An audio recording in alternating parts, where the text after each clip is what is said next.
Hello.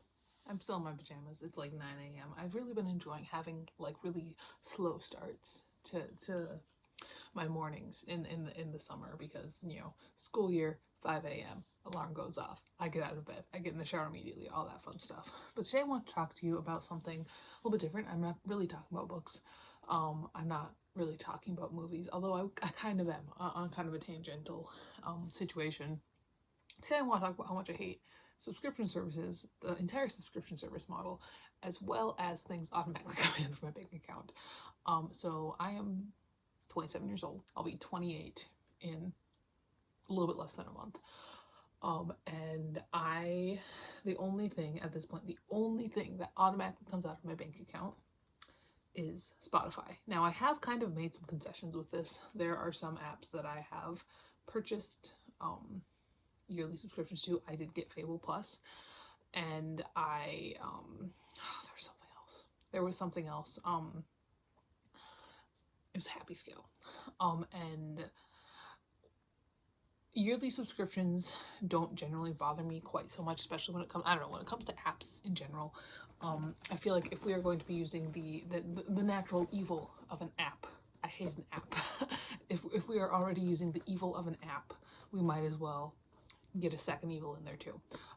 But I mean, my internet's not on auto pay. I guess that's the only thing I could have that could be on auto pay. I write checks for my rent. But I don't have any streaming services. Is kind of the thing here. I don't have Netflix. I don't have Amazon Prime. I don't have Hulu. I don't have Crunchyroll. I don't have Paramount Plus. I don't even know what other situations you could talk about having any kind of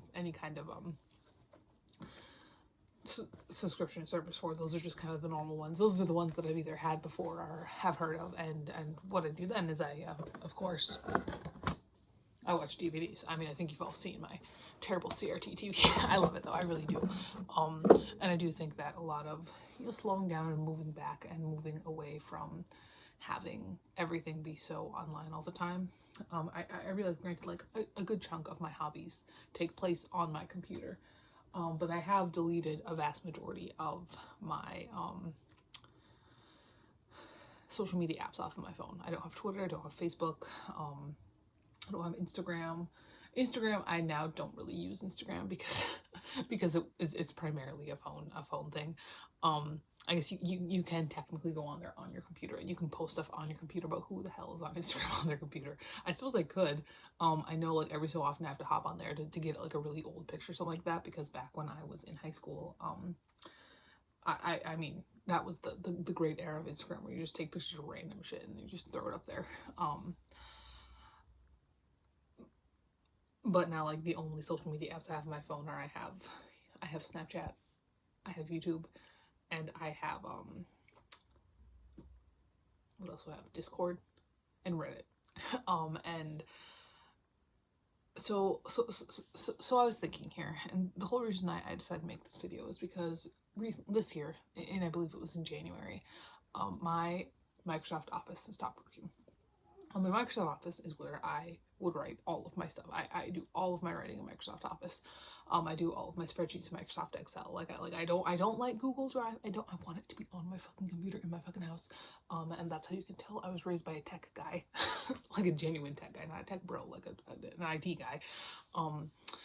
I don't want to use Google Docs. I don't want to use Google Sheets. I don't want to do any of that. But my Microsoft Word stopped working, and my Microsoft Word was a kind of a semi-bootlegged version. It wasn't entirely bootleg, but it was like I got it on my computer after I graduated college and before I was teaching, and so it was like a license for things that I probably shouldn't have had, but my father had access to, so he put it on my computer.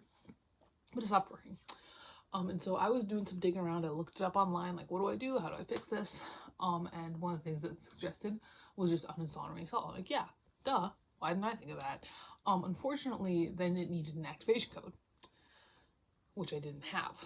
And I did kind of try, because at this point I'm in grad school, and I also teach, both of which do give you access to Microsoft Word. But it wasn't quite working right.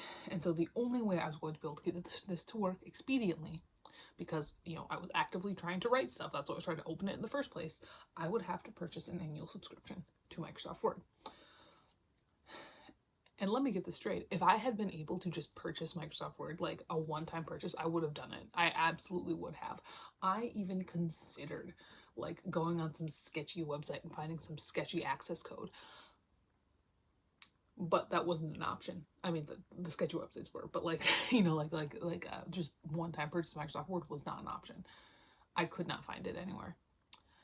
So I thought back to my youth, and I thought back to the beauty that is open source software, and I just uninstalled Microsoft Word and I downloaded OpenOffice, and that's what I've been using since mid-January is OpenOffice on my computer. That's what I do all my writing in. That's what I do my grad school stuff in. The only time where this kind of had the capacity to kind of bite me in the face was I had to make a slideshow and Canva wasn't working, and realistically I should have just used Google Slides for this, but I was like, fuck it. Here we are in OpenOffice Inspire. And it looked like it was from 1992. But generally, I do kind of like the look of all this stuff, and I did still get a really good grade on the assignment. But I was like, oh no. But no, I generally do like kind of the older look, and I've gotten to the point where kind of Microsoft Word feels a little bit too sleek to me. I'm like, I don't know, I like how boxy and how awkward OpenOffice looks. But primarily, like I said, like if they had allowed me to just do a one-time purchase, I would have bought it. I absolutely would have. It could have been $300. I'd be like, sure, yeah. But they didn't want to do that. They wanted to make me pay like $100 a year, whatever it was, to use it every year. And I don't like the idea that everything is rented. And I'm doing this sitting here in a rented apartment. Like I don't own this place. I've lived in apartments since I graduated college. My first apartment was $460 a month, which was great. Oh, it's 2019, man. 2019, it was great. Second apartment, moved to a bigger city. It started at, I think it started at $700, and then it was up to $925 by the time we moved out, and then this one is $850. Again, rural North Dakota. That's why it's so cheap. But something about like, I don't know, like not having access to things that you've paid for, and not actually owning anything. And I just hate that. I hate the idea of that. And I know part of me, I do have some hoarder tendencies. You can see that. But I feel like, I don't know, like I feel like it just puts a bad taste in my mouth in a lot of ways. And it's very similar to the reason why like I hate apps. It feels like it's all like so easy when you don't have to deal with the storage, when you don't have to deal with this, when you don't have to do this. It makes it all easier, and that just kind of is like, well, why does it need to be fucking easier? You know, I realize like, yeah, I've got hundreds of DVDs, and they're kind of annoying sometimes because I have to figure out where the hell to put them. And I guess I could, you know, rip them and put them on like a hard drive or something like that. But I also really like the artistry that goes into like a DVD case. I like looking at them. I like seeing. I haven't watched this one yet. This is just the one that's like on the top. It's the same with VHS tapes. I like looking at them. I like seeing them. This one's kind of fucked up. I hope it still works. This is your downside to the VHS tapes. Sometimes they might break. But here's the thing. My VHS tape breaks. That's sad, you know, but you can see the problem. I don't know. Like I just don't like the idea of everything being on the subscription model, and I don't like, and I mean, like, obviously corporations are trying to push this. Like we've all heard about like those car companies that like you have to pay a subscription to get like heated seats or whatever, which is the stupidest thing. I drive a 2007 Chevy Trailblazer. It's the stupidest thing I've ever seen. Like I just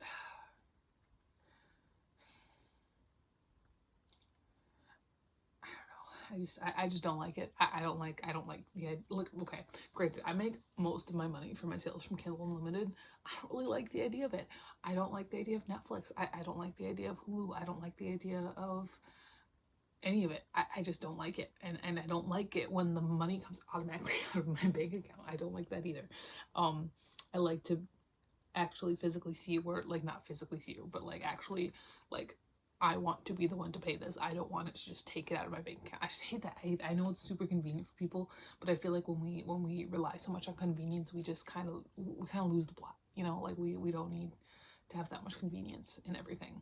And part of me has considered, because like I like Spotify. I do pay for Spotify, and that's generally because I do listen to Spotify several hours a day. Like I'm like, if there's one thing that's worth it, it's like when I was paying for Netflix, I would watch something maybe once every 3 weeks. I'm like, this is just genuinely not worth it. But Spotify, I do listen to it quite a bit.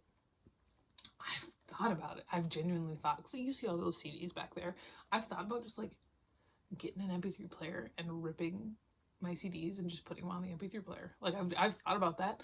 I haven't done it, but I do know that I've heard whispers that Spotify's gonna add ads into paid Spotify. And like, if that fucking happens, that's what I'm doing. Like I don't know. Like I and Spotify too, man, like they can take stuff off there. They do frequently. And then they put it back on. Like I don't know how many times Bruises and Bite Marks has been off and on and off and on. I don't know. I don't know. This didn't really have a plan. This didn't really have a focus. I was just kind of thinking about the state of the world. That's sad. Goodbye.